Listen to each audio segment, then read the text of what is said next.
The galaxy had forgotten the name of humans long ago. They were warriors, scientists and explorers. But after the Great War, when humans lost against the Galactic Union, they were exiled to the edge of space. Now only a few remained, hiding on broken worlds feared like ghosts. And one of them was known as Elias, the Witch of Sector 9. Elias lived alone on a desert planet called Varnus 3. It was a place of storms, rusted metal, and silence. He built his home inside an old mining station, surrounded by machines that hummed with strange blue light. The alien settlers nearby whispered about him. They said the human witch could heal the dying or curse the living. They said his machines were alive and that his eyes glowed like stars when he worked. No one ever came close to his home, and Elias liked it that way every night. He sat on the roof and looked at the sky. He watched the ships of the Galactic Elites pass by in the distance. Shining like silver insects, he knew they would destroy him if they found him, but he didn't care anymore. He had lost everything long ago. His home, his people, his name. Only his machines kept him company, and sometimes they whispered back. Then one night the sky tore open. A blinding light flashed across the horizon, followed by the sound of thunder that shook the ground. Elias looked up and saw a ship falling from the sky, trailing fire and smoke. It crashed somewhere near the northern cliffs. Without thinking, Elias grabbed his gear and rushed out. He didn't know why he cared, maybe because something inside him still remembered being human. The wind howled as he reached the crash site. Flames burned in the wreckage and twisted metal glowed in the dark. Inside, he found a girl barely alive. Her skin was pale silver, her hair like liquid light. She was an Aurelian, one of the royal species of the Galactic Court. She wore a broken crown on her head and blood ran down her face. Her breathing was weak, her pulse fading. If he didn't act now, she would die. Elias lifted her gently and carried her back to his base. The machines around him flickered in surprise as if sensing life they had not felt in years. He placed her on the table and started his work. Old human tools came alive under his hands, the scanners, wires, glowing orbs.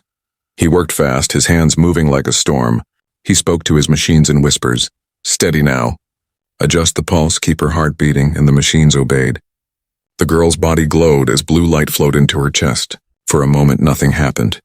Then her heart began to beat again, slow but strong. Her fingers twitched. Her breathing returned. Elias sighed in relief.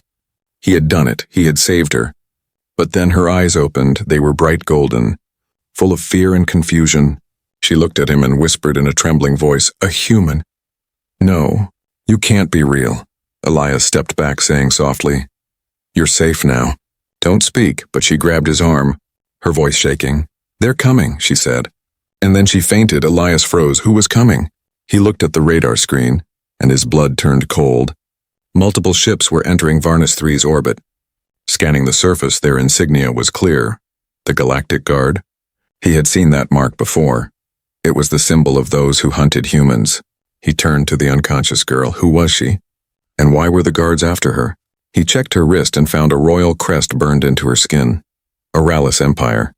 A princess, or maybe more, if the elites were here.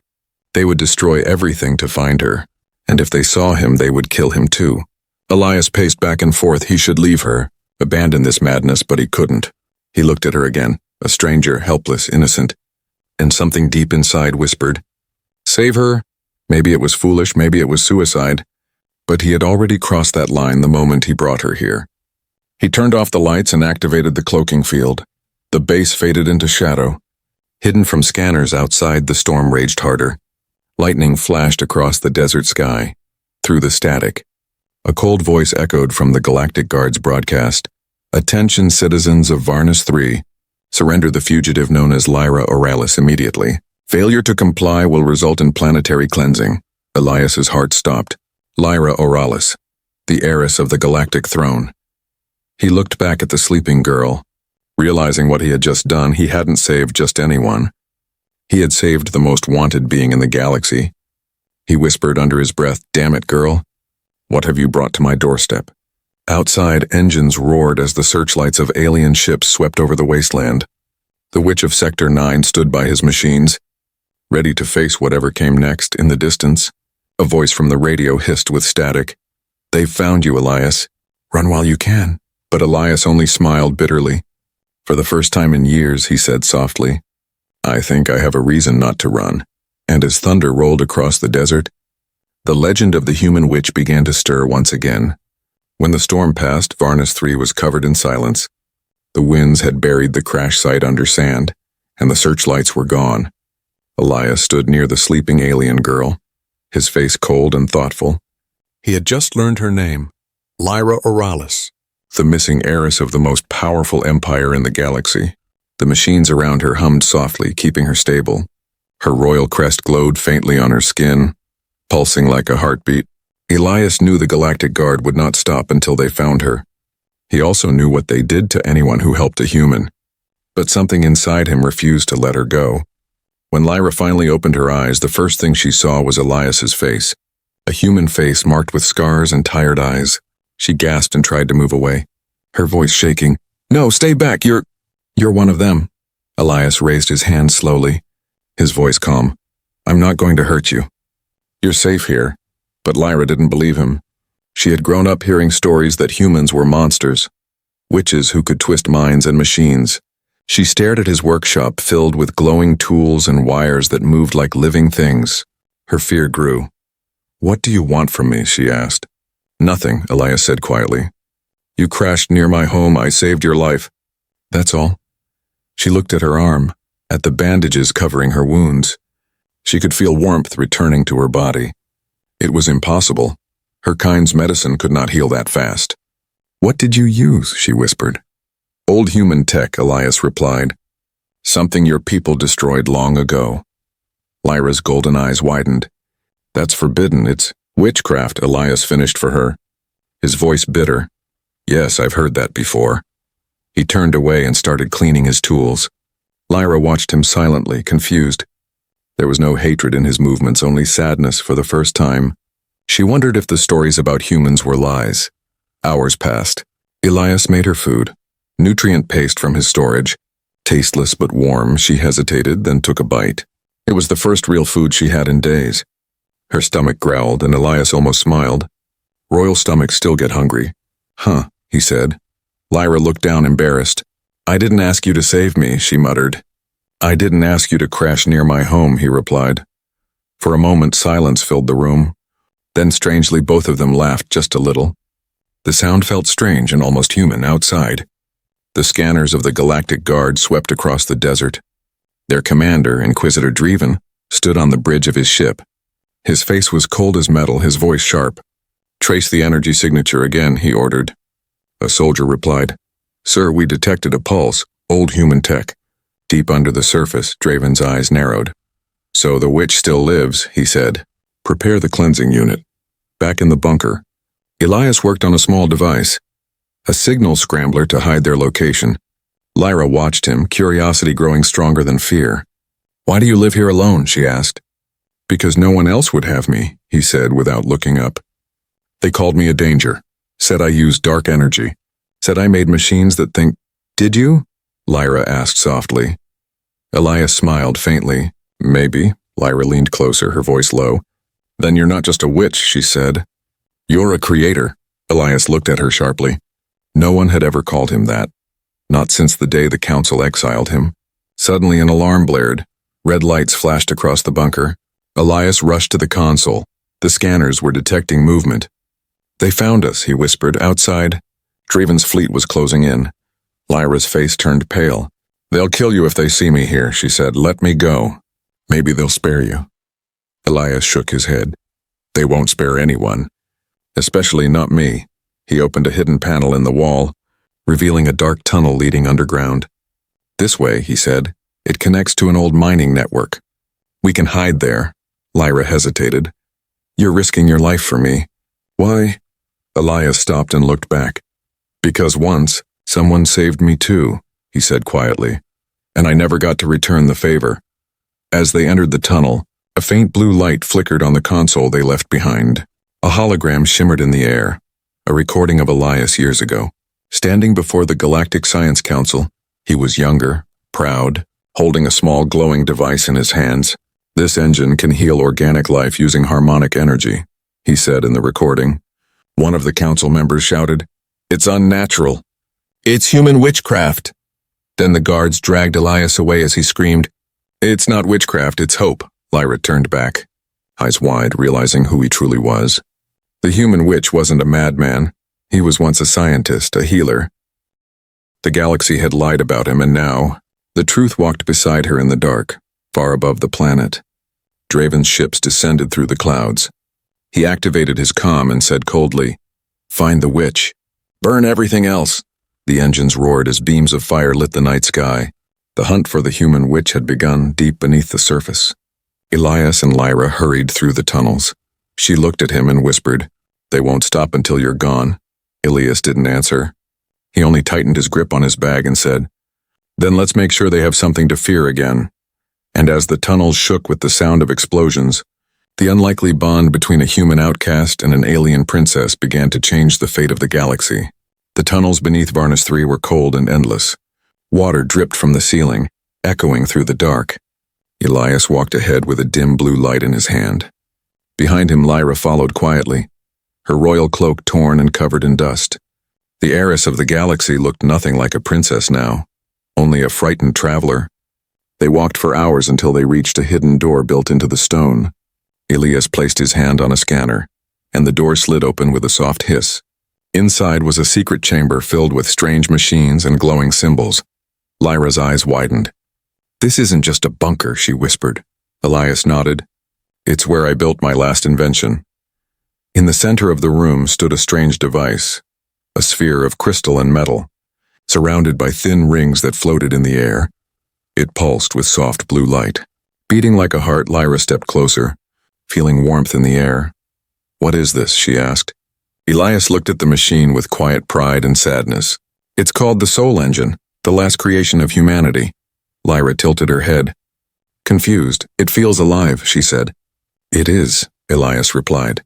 "It listens, it learns, it heals." He placed his hand on the surface of the sphere, and a soft hum filled the room.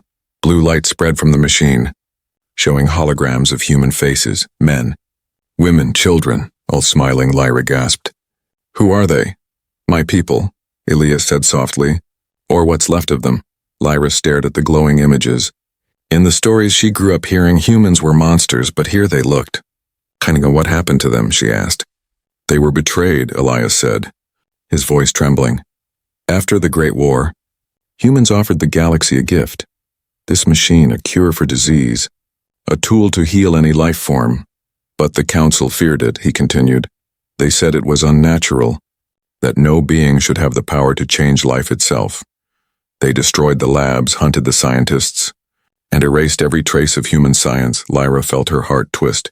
"And you were one of them." Elias nodded slowly. "I built this machine to save lives, and they called me a witch for a moment." There was silence. The machine pulsed softly, like it could feel the pain in his words. Lyra stepped closer to him. "You could still help people," she said. "If this thing can heal, it could save my homeworld. Oralis is dying. Our sun is collapsing. Millions will perish." Elias looked away. "I tried helping before and it cost me everything. But this time is different," Lyra said, her voice strong. "You're not alone." Elias looked at her for a long moment. He saw something in her eyes he hadn't seen in centuries. Hope. Maybe this girl was different. Maybe not all the galaxy was lost. Finally, he sighed. "All right, princess," he said quietly. "We'll try." He began preparing the Soul Engine, activating ancient systems that hadn't run in years. Lyra helped him, her hands trembling as she followed his instructions. "Energy levels rising," Elias muttered. "Keep the stabilizer steady." The air around them began to shimmer. Light filled the room as the machine came alive, spinning faster and faster. Lyra could feel her heartbeat matching its rhythm. "It's beautiful," she whispered. Elias smiled faintly. "Careful. Beauty like this once scared an empire." Then suddenly alarms blared across the chamber. The light from the Soul Engine shot upward through the rock ceiling like a beacon.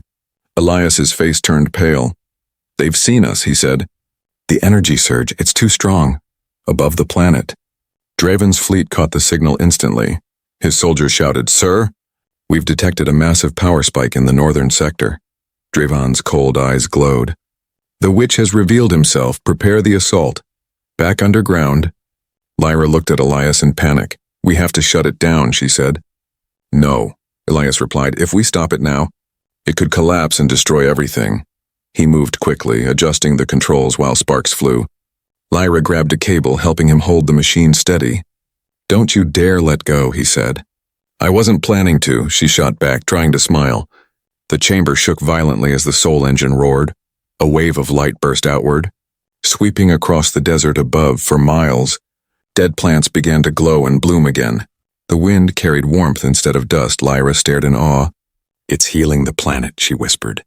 Elias nodded, his voice full of both pride and sorrow. This is what they feared, that humans could bring life where others saw death. Then the console beeped. Incoming signal detected. A hologram flickered on, showing Draven's face. "Well, well," he said, smirking. "The famous human witch still lives." Elias glared. "What do you want?" Draven's voice turned cold. "The girl, the engine, and your head, in that order." Lyra stepped forward. "Furious, you'll get nothing," she said. "You lied to the galaxy, you murdered the truth." Draven only laughed. "You sound just like him," he said, nodding toward Elias. "And he's already lost," the hologram cut out. Elias slammed his fist on the console. "He's coming," he said. "And he's bringing an army." Lyra looked at him, fear and determination in her eyes. "Then we'll fight," she said. Elias stared at her, surprised by her courage. "Fight?" he said with a weak smile. "You're a princess, not a soldier." She lifted her chin proudly. "Then teach me.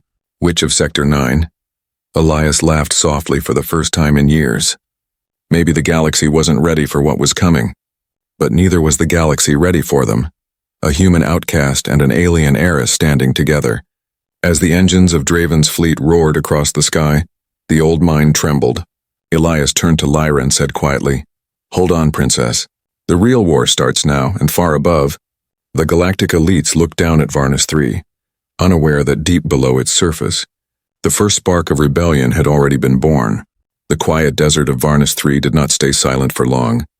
By morning, the sky was filled with light, not from stars, but from fire. The galactic fleet had arrived. A storm of silver ships covering the horizon. Their leader, Inquisitor Draven, stood at the front of his command bridge, his cold eyes glowing under the glass. "Begin surface sweep," he ordered, his voice sharp as metal. "Find the human witch, no witnesses. No mercy down below in the hidden tunnels." Elias and Lyra could hear the distant thunder of engines. The ground shook under their feet. Lyra looked up in fear. "They've found us." Elias nodded, calm but grim. "Then we stop hiding." He led her into another chamber filled with old human machines covered in dust. Some were broken, others still hummed faintly with energy. Lyra's eyes widened. "What are these?" Elias brushed his hand over one, and it came alive with a soft blue glow. "Defense drones," he said, "built during the old wars. They haven't seen the light in centuries." He began activating the machines one by one, his hands moving fast across glowing panels. Sparks flew as power flowed through the circuits. The ground trembled as metal wings unfolded. Dozens of drones rose into the air, their eyes burning like tiny stars. Lyra watched in awe. "It's like they're waking up from a long sleep," she whispered. Elias smiled faintly. "Then it's time to remind the galaxy what humans can do." Above the planet, Draven's ships released search drones. Scanning the surface for energy signals, one of his officers spoke. "Sir, we're detecting movement underground," Draven grinned. "Good. Bring the witch to me alive. I want to see his fear before he dies." Moments later, beams of plasma tore through the desert. Explosions rocked the tunnels, sending debris falling from the ceiling.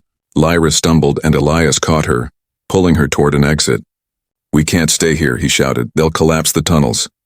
He pressed a switch, and the old mining gate opened to a hidden passage leading toward the mountains. Outside, the storm winds were wild, but the sky above glowed with fire as ships descended. Elias's drone shot upward from the sand. Meeting the enemy head-on, blue beams clashed with red plasma. Lighting the sky like lightning, Lyra gasped. "They're fighting for us. They're fighting for freedom," Elias said. His voice firm, the air was filled with chaos. Explosions echoed across the valley. Metal fragments rained down like burning rain. Elias and Lyra ran through the dust, their path lit by the glow of battle above. Draven's voice echoed through loudspeakers across the desert.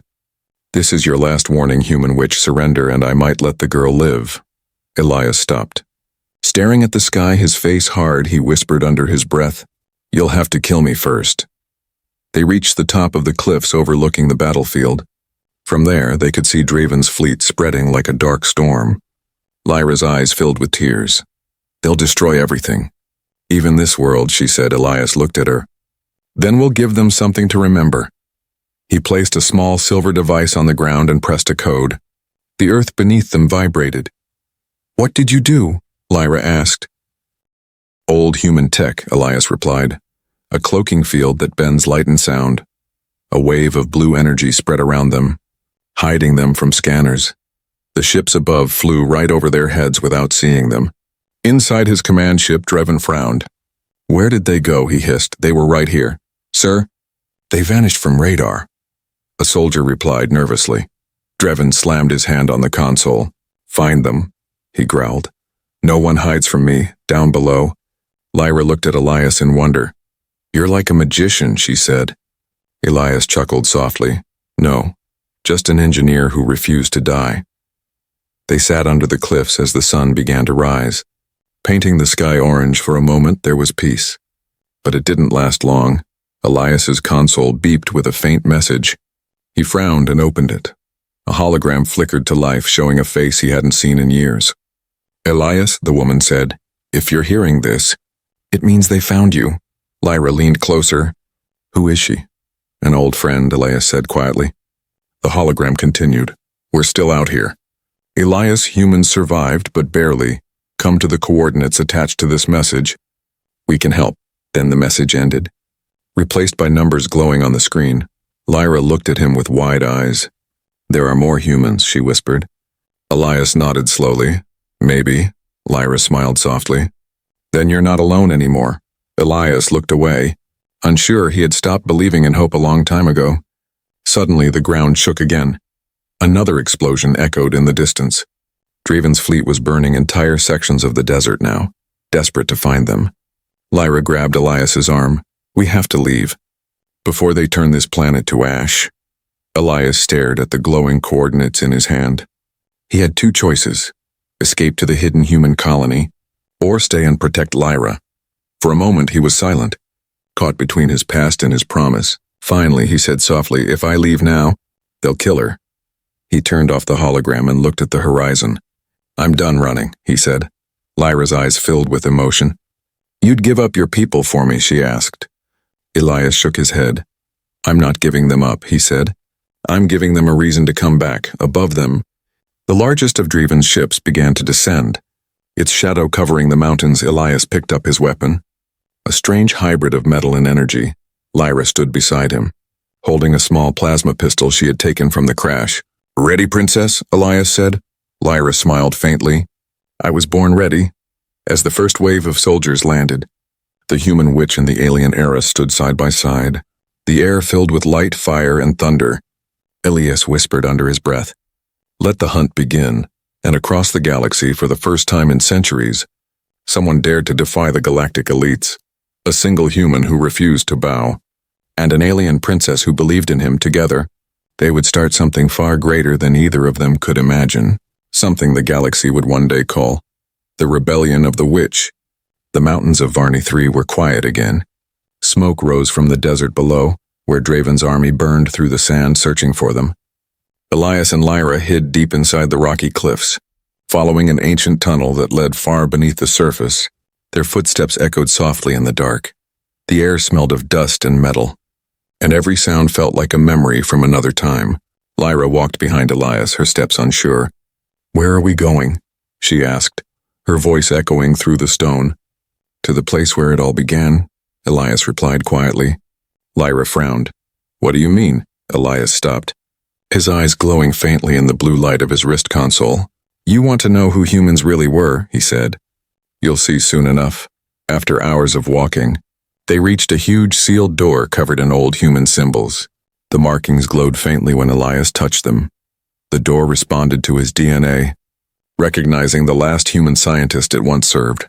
With a deep rumble, the door slid open. A soft wind escaped the chamber like a sigh from the past. Inside was a massive underground city, silent, broken, forgotten. Towers of metal reached up toward the ceiling, covered in sand and vines. Machines lay scattered across the floor, rusted but still humming faintly. Lyra gasped, her eyes wide.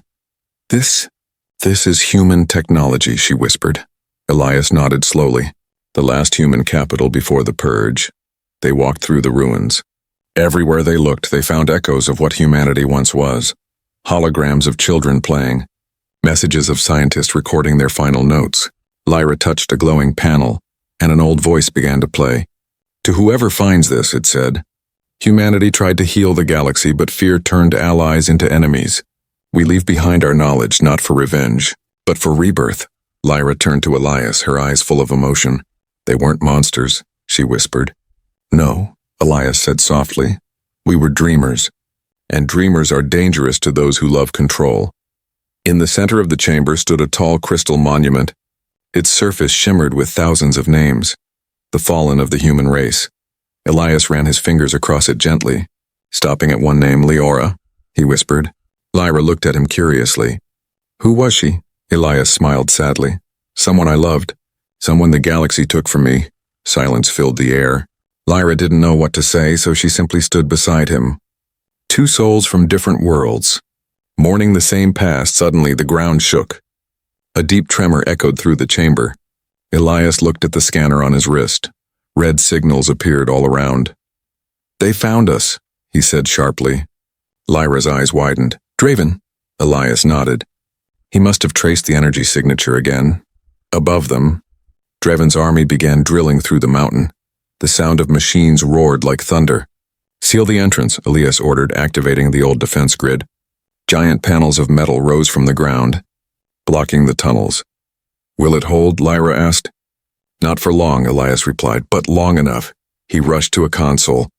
Reactivating the ancient systems, screens flickered to life, showing hundreds of dormant drones hidden in the city's depths. He smiled grimly. Let's wake the dead, he said. The machines came alive one by one, glowing with the blue light of the soul engine. Lyra watched in awe as the old human army came back to life. They're beautiful, she whispered. They were built to protect, not destroy, Elias said, but today, they'll do both. Moments later, the ceiling exploded. Alien soldiers poured in. Weapons blazing, Elias shouted, Cover! As plasma fire lit up the ruins, the drones flew upward like a storm of steel and light. The air filled with the sound of war. Old and new clashing once more. Lyra fired her blaster beside him. Her aim steady despite her fear. Elias fought with precision, his weapon channeling energy through his mechanical gloves. Each shot was guided by his machines. Each movement graceful, calculated, human. Draven himself entered the ruins. His armor shining like obsidian, he laughed as he saw Elias. So this is where the ghosts of humanity hide, he said. Elias glared. Funny thing about ghosts. Inquisitor. They never stay dead. They fought across the broken city. Lyra was nearly hit, but Elias pulled her behind a pillar. Shielding her, he was bleeding, but he didn't stop. You can't win, Draven shouted. Elias smiled through the pain. I don't need to win. I just need to remind them who we were. He pressed a button on his wrist, and the soul engine inside the ruins came online. A surge of energy swept across the battlefield. The alien soldiers stumbled, blinded by the light. Machines older than their empire roared to life, blasting them back, but the power was unstable. The ancient system was collapsing under the strain. Elias, it's overloading, Lyra cried. I know, he said. Get to the tunnel now. But what about you, she shouted. I'll catch up, he lied. She hesitated, tears filling her eyes, then turned and ran. Elias stayed behind, trying to stabilize the core, but the console sparked violently, flames spreading across the floor. He whispered to himself, I'm sorry, Leora. Looks like I'm late again. He ran just as the explosion tore through the ruins. The blast threw him into the tunnel, the shock wave shaking the mountain. When the dust settled, the once great city of humanity was gone. Buried under stone and fire, Lyra knelt beside him, helping him up.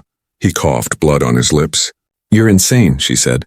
Half angry, half relieved, Elias chuckled weakly. I get that a lot. But far above, Draven stood on a cliff, holding one of Elias's fallen drones in his hand. Its glowing eye still flickered weakly.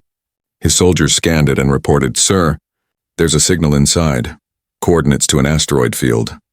Draven's mouth curved into a cruel smile.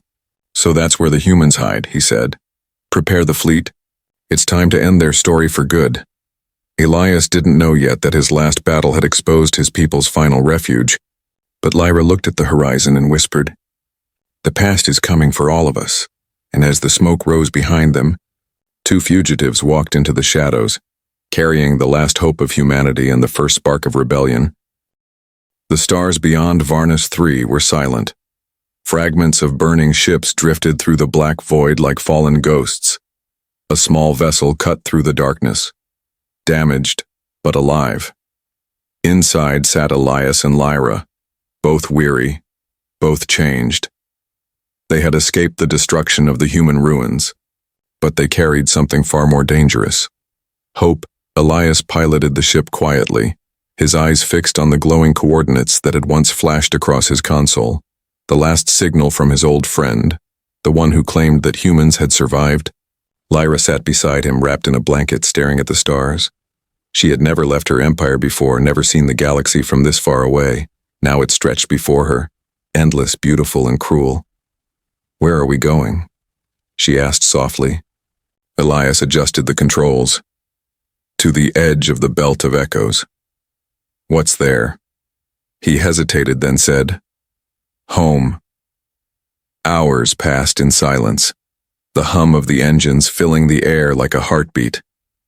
Finally, through the mist of the asteroid belt, faint lights appeared, tiny outposts built into rocks, connected by shimmering energy bridges. Lyra gasped, "There are people here." Elias smiled faintly. "Not people," he said. "Humans." As they approached, the radio crackled to life. "Unknown vessel, identify yourself." Elias pressed the mic. "This is Elias Vorn, scientist, Sector 9. For a moment, silence. Then a voice replied, shaky with disbelief. "Elias, it's you. After all these years." The gates opened, revealing the hidden human colony, Haven's Reach.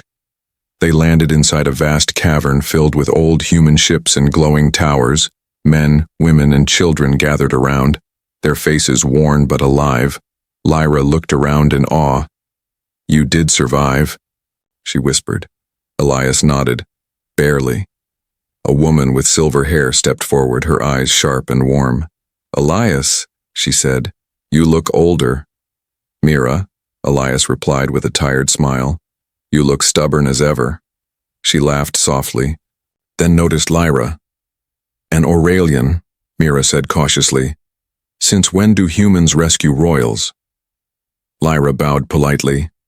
"I am Lyra Oralis, heiress to the throne, and I owe my life to this man." The room went silent. A human and an alien princess standing together was something no one could have imagined. Later they gathered in a circular chamber. Old holograms lit the air, showing Draven's fleet moving across the galaxy. Mira pointed at the screen. "He's hunting us, Elias. Your signal gave them the trail." Elias clenched his fists. "I know." Lyra stepped forward. "Then we fight," she said. "Together." Mira looked at her with disbelief. "Fight the Galactic Guard. With what? Broken ships and scrap metal?" Lyra's voice didn't shake. "With truth," she said. "If the galaxy learns what you've done, what the elites have hidden, they'll rise." Elias looked at her, realizing she meant every word. He turned to Mira. "She's right. It's time the galaxy remembered what humans stood for." Mira sighed. "Then we'll need the soul engine." Elias frowned. "The one from Varnus III is gone." Mira smiled faintly. "Then it's a good thing we built another." She led them to the heart of the colony, where a chamber pulsed with blue light. There it stood. A second soul engine, smaller but alive. Elias stared in disbelief. "You rebuilt it." Mira nodded. "Using your notes." Lyra stepped closer, her hand brushing the glowing surface. "It feels like it's breathing," she whispered. Elias smiled. "It is." But before they could celebrate, alarms blared across the colony. A voice shouted through the intercom, "Enemy fleet incoming." The air filled with panic, people running, systems powering up. Elias rushed to the main deck. Through the viewing window, he saw Draven's ships entering the asteroid field. Mira cursed under her breath. "How did they find us so fast?" Elias whispered. They followed the ruins. The colony trembled as plasma blasts hit the outer shields. Activate defense grid, Mira shouted.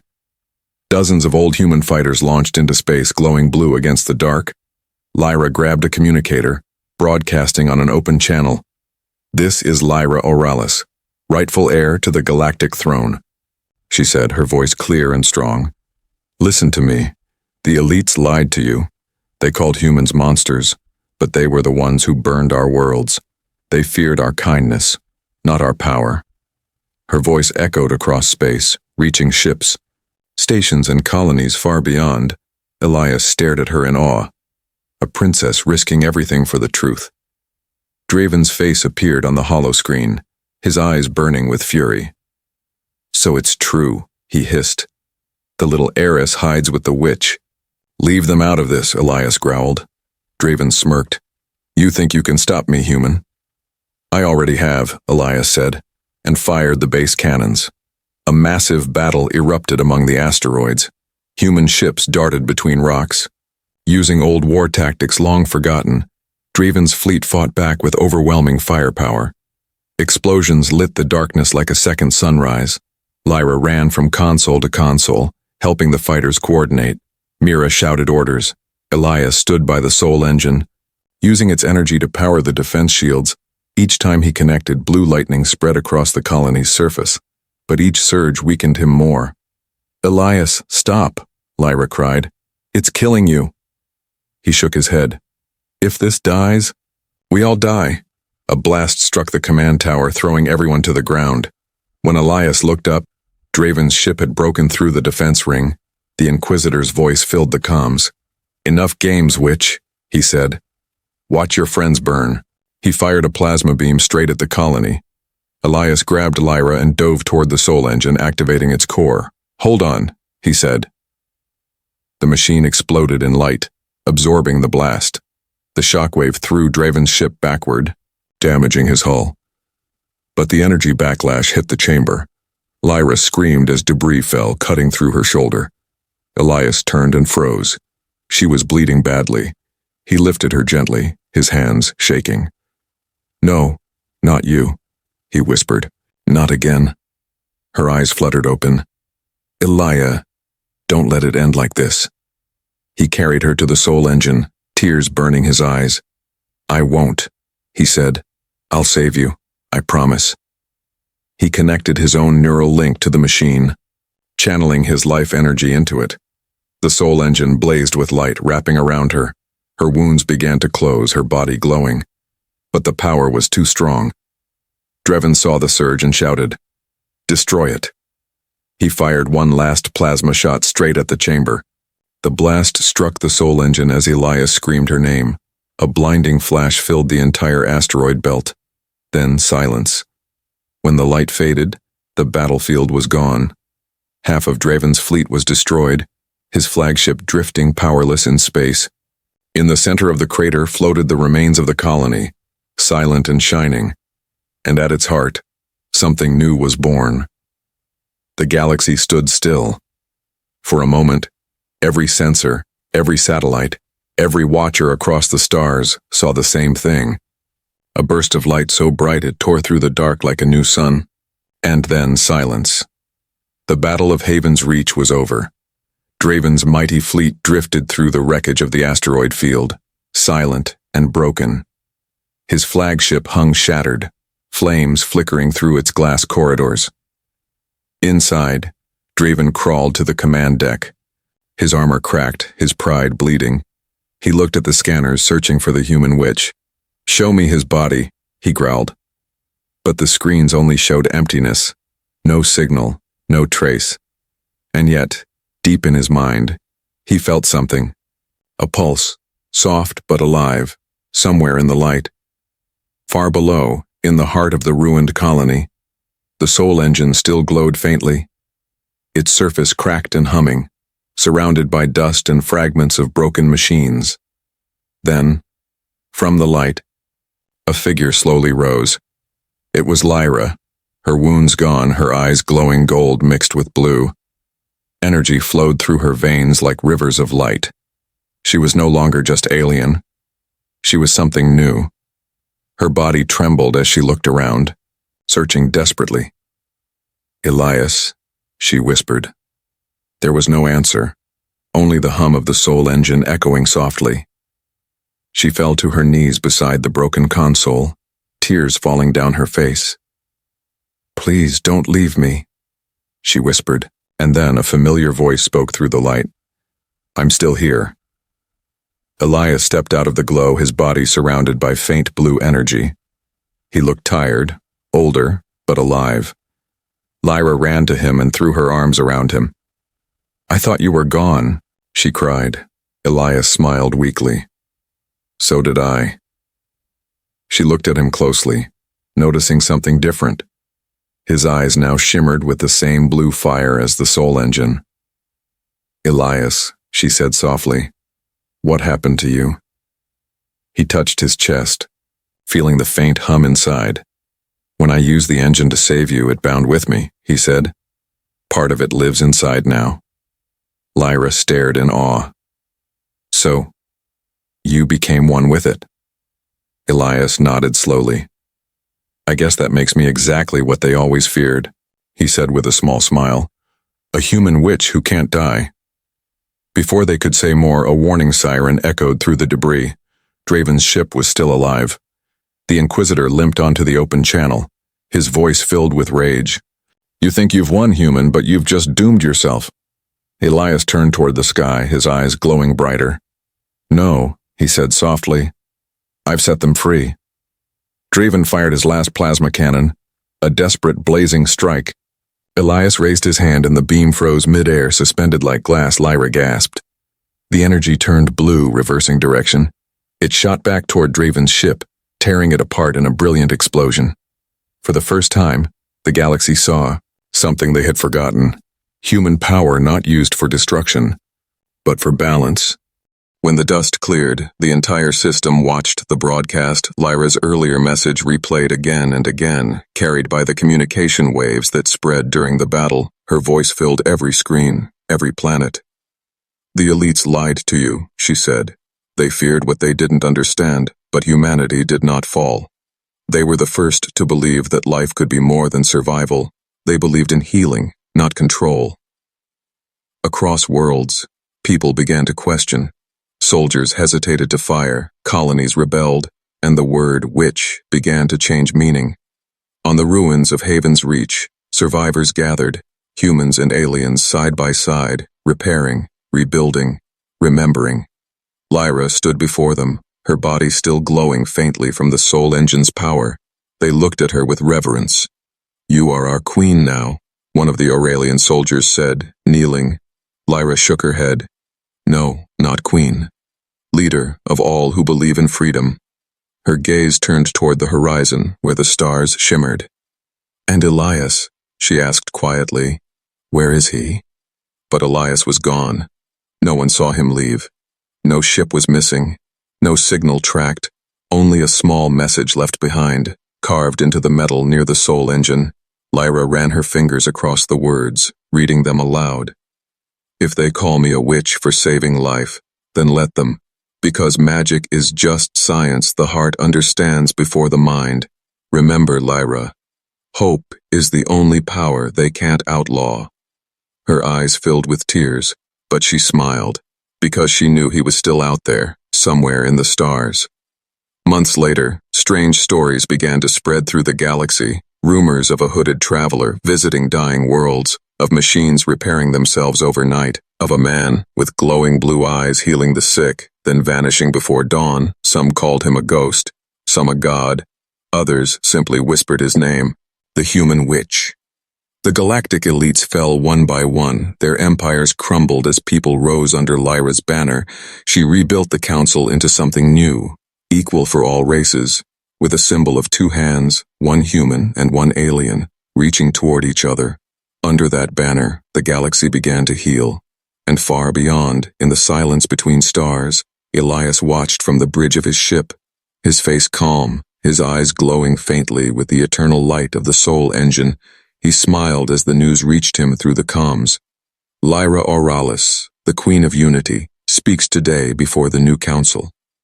Elias leaned back and whispered to himself, "She did it." Then, a faint signal appeared on his radar. Another distress beacon.